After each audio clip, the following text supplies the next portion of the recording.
I'm Shrishti Saha for MPSF Sports, and joining me today is the women's beach volleyball head coach at University of Washington, Derek Olson. 4 years in, and Olson has led Washington's beach volleyball to his first AVCA All-America honors in 2023 and set a program record with 21 wins, achieving a top 15 national ranking last season. Thank you for taking the time to speak with us today. Thanks for having me. Of course. Coach, you've already made significant strides with the beach volleyball program, but you've also experienced success at other institutions. How do you envision the culture that you've built evolving in this coming season? Yeah, I think this year we've really paid attention to it and emphasized culture above anything else. This era with the transfer portal and a lot of athletes just transitioning to different schools. I don't want to lose sight of that. And so we have a lot of new pieces this year. And so in some respects, it's maybe a rebuild, but an opportunity for us to reestablish the culture that we want here. And has the transfer portal affected you guys significantly, or is it just? Yeah, we've had to rely on it ever since I got here, Mhm. just because we didn't have a big roster at all. Last year we lost a couple, which was the first time, I've had to deal with that. Um, and I think going forward, it's probably something that's going to be a part of every season, whether athletes are coming or going. So, we definitely have to play the transfer portal game, and it has its unique challenges, but opportunities as well.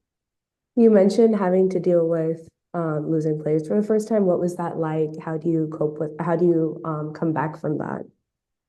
Yeah, coping is a good word because you go through a lot of emotions. But yeah, I mean, it's just the reality of, today's environment that we're in. So you have to adapt and you have to evolve and things have to probably change. And so just figuring that out and figuring out, how to best sell University of Washington and what we're doing here, I think is a key exercise. But it's just the reality, and if you're too caught up in the emotions of it, then I think you're not going to be at your best when you need to be. So yeah, we're dealing with it, we're figuring it out, but that's just the current environment for you.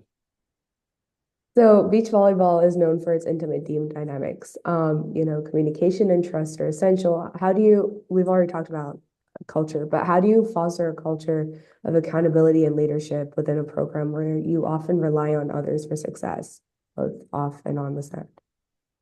Yeah, we've always been a team and a culture of self-organization. So I don't have captains on this team. I think anybody and everybody should lead in their own way, and it has to be authentic. It also has to be earned.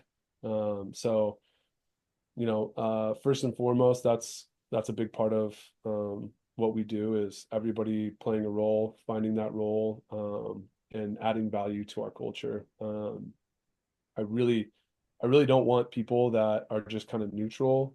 I want everybody to add value in whatever capacity feels best to them. But yeah, I mean, we emphasize that a lot. It's a process, and again, going back to having new pieces on the team every year, it makes it a unique challenge every single year, having to reestablish that identity and that culture. But that's kind of what I love about this job, to be honest. You've had additions to your roster this season with players like Taylor Allen and Jade Sajiko. How have their previous collegiate experiences influenced the team's dynamic and play style? I think they came in with a certain level of maturity that I think is been really important for us. I mean, Yade is on her third school now and been a part of a lot of different teams and the dynamics of teams. And so she's come in and really been a huge add for us, just being mature. And then same thing with Taylor. I mean, she's on her second school, but she's experienced a lot and kind of knows what it takes to be in a program at this level and to succeed. So I think both of them have really excelled in this environment. Even as first year players in our program, they've really hit the ground running from the beginning. Um, so so yeah, I mean, I'm sure they've using their past experience in a lot of different scenarios, but I just think that they are just awesome people and they're going to thrive in probably most environments. What's an unconventional or unexpected lesson that you learned from your time coaching that you believe has made a long-lasting impact on how you lead the team? Apologies. Yeah. I mean, not to beat the same drum, but the transfer portal, I mean, that's something that I never would have envisioned 4 years ago, just being so prevalent because we went from knowing exactly the team that we would have years in advance and preparing for it and knowing what we needed at all times to, you know, having the season end and all of a sudden it's recruiting season all over again and you're trying to field most of your roster for next year. So I mean that was a new experience for me this last year and it's really made me have to like reflect on what is the most important thing in all this and what are the key competencies and characteristics that I want in recruits. Who do I want in the program and what are we about here? So yeah, I mean I'd say that's the major one for sure for us and in all of my 8 years now at this level. Amazing. When you look at the growth of the program, what's something that might not be visible to fans, or audiences that you feel is crucial to the team's long-term success? Um, I think that we have a lot of obstacles up here playing beach volleyball in Seattle, Washington. Some are obvious, some are maybe less obvious, but I think with any obstacle or challenge, there's a unique opportunity on the back end of that to be more resilient. We call it gritty, being gritty up here. Um, and really just develop in unique ways. And so we have, I think, a lot of unique challenges, but I think if you can get through it as an athlete and embrace it and lean into it a little bit, I think it's actually a huge advantage to us. So I think people don't realize like how hard it can be up here for sure. So uh, we're not in 70 degrees sunny Southern California practicing and competing every day. Um, Maybe we get a few of those days in season, but I mean it's a lot colder than that. So you got to be resilient, and if you can learn to be resilient, that's going to carry you over in every facet of life. Last question. Though your team faced some losses this past weekend, how do you plan on regrouping and building on those experiences as you prepare for the upcoming invitational where you're playing against Long Beach and other universities?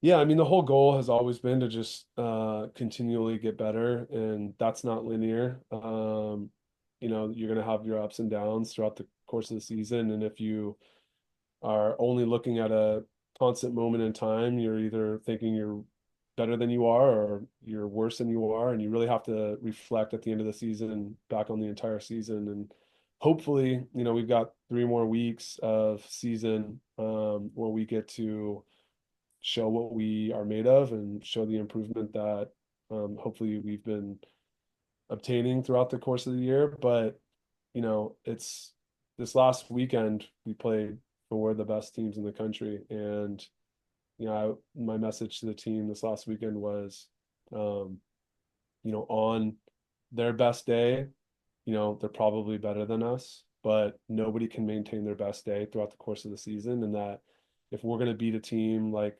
Stanford or USC, we have to be available and ready when that opportunity comes. And so you never know when that door, cracks open for you, but you just got to be ready to barge through it. And so you can maintain the consistent preparation and being available mentally, physically, and staying ready, like that opportunity will come. You never know when it comes, but you don't want it to pass you by either because it might just be one shot. So the message from here on out, and as we stay home this weekend and compete against a really good Long Beach team and an FIU team that beat us earlier in the year, the message stays the same. It's, let's work each and every day to get better. And if that door cracks open, like we got to be ready to go through it. So we'll see. That's the message, but like we've got to take it to heart a little bit too. So yeah, 3 more weeks to prove ourselves. Thank you. We've been talking to Derek Olson, head coach of the women's beach volleyball team. Next, as mentioned, they're playing at home against Long Beach State, Oregon on Friday, April 11th, and then followed by matches against Florida International and Oregon again on Saturday, April 12th. Coach, thank you so much for joining me today. It was wonderful talking to you. Best of luck with your busy weekend. We look forward to following along. For MPSF Sports, I'm Shrishti Saha.